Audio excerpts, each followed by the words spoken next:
Sheesh.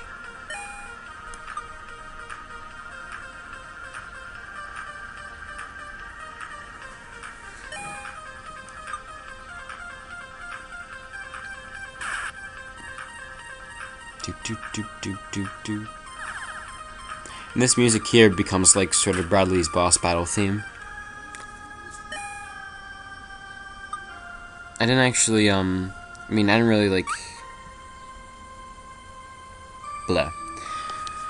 I never really planned for Bradley to have, like, his own, like, theme like this or anything. It just sort of came up, like, when I made this fight, I was sort of like, well, you know, I think this deserves some special music. So I looked through that, that folder of MIDI music that Prophecy had given me, and I found this, and I was like, wow, this is, perfect. And so it was chosen. That's something added later, where you recover from statuses eventually.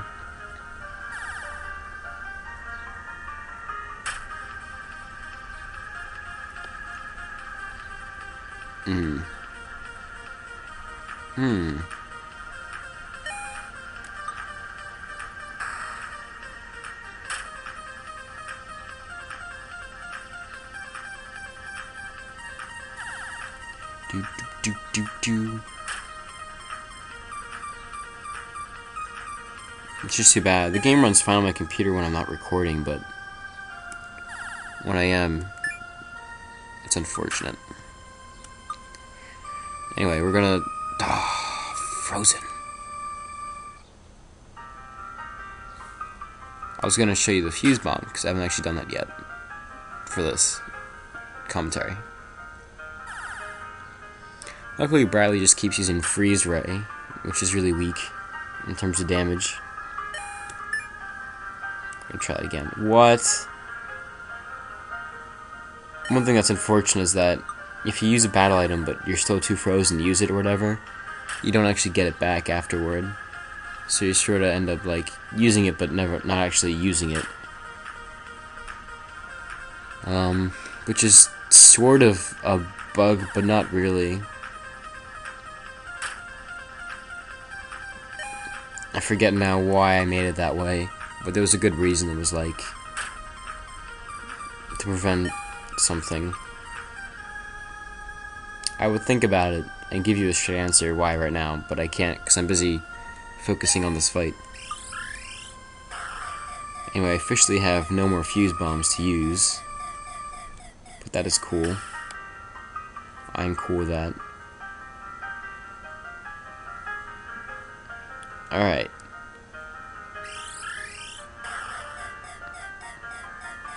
This one looks like a straight shot, but it actually like speeds up and slows down, speeds up and slows down a little bit.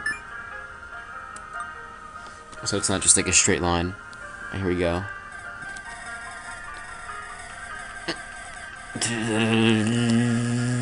Yeah. Boom.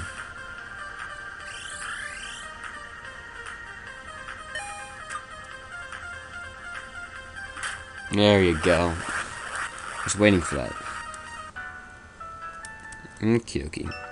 Oh yeah, and bosses in this game don't actually give any extra EXP. I mean, because at first I wasn't really like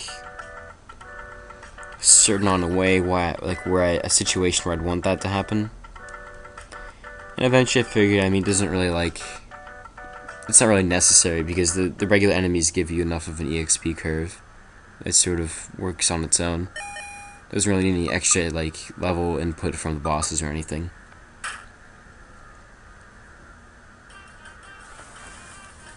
Because you learn your final attacks when you're like level 40. And most people when they beat the game are around level 50. So you spend already a lot of time sort of past like the point where you keep learning new things. So basically what I'm saying is that it's curved in such a way that already like you at the end of the game are sort of like, I don't know, I mean ideally like you would learn your last moves like really close to where you are like at the very end of the game. Whereas you're sort of, you go through like another dungeon and a half with your final spells basically.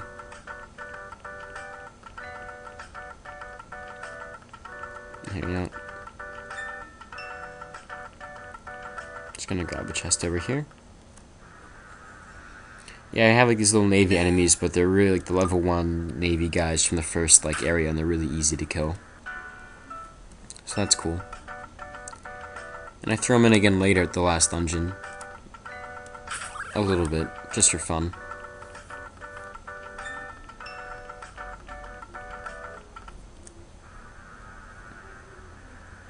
Basically worthless.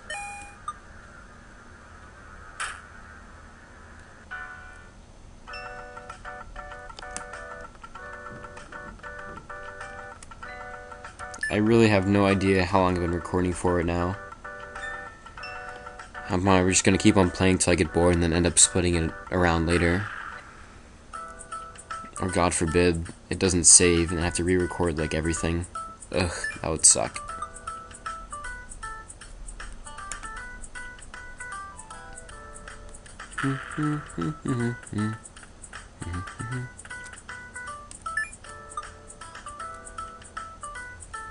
Well, we're about to meet our crew.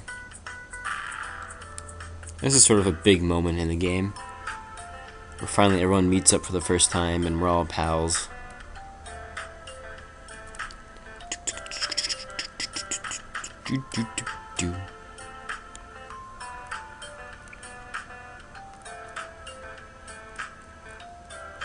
Yeah, so we sort of found this little history where Anne used to be like a pirate, and well, I mean, we know she was a pirate for a long time before this game, but that also she was in a crew with Riley's dad, and that she sort of owes him a favor.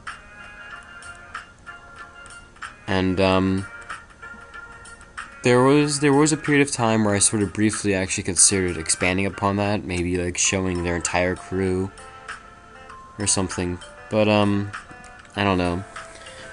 Again, this game never really like included a lot of backstory or exposition, and I sort of like it that way, where it's not really like overloading you with details that are unnecessary. And there was a point there I really considered making it a plot twist where Anne actually was his real mother, and like she had mothered him with his dad back when they were both pirates together. I thought that'd be really crazy, but it didn't really seem to make much sense. I don't know. I mean, I wasn't even sure where I would take it from there, because really Anne isn't much of a mothering type. Or much of a romantic type either. Doesn't really work with her character at all. Just something crazy that could have happened in theory, but didn't. Yep, so now after you have your entire crew together, this is where the third major demo ended now. And you have these 3 new islands you can sail to, which is sort of like, you know, at the end of the first dungeon you have like that entire island you can explore. Now you have like 3 different islands you can explore at your free will. So that's pretty cool. And normally you're expected to go to the closest one, Atlan Island, which ends up being the last one you visit too. But there's a boss battle in there which is sort of difficult. And there's actually, the island I'm going to right now, Stern Island, has a lot of like enemies that are easy to kill at this level. And it's good for leveling up a little bit before you go take on the big boss. So yeah, we're gonna go there.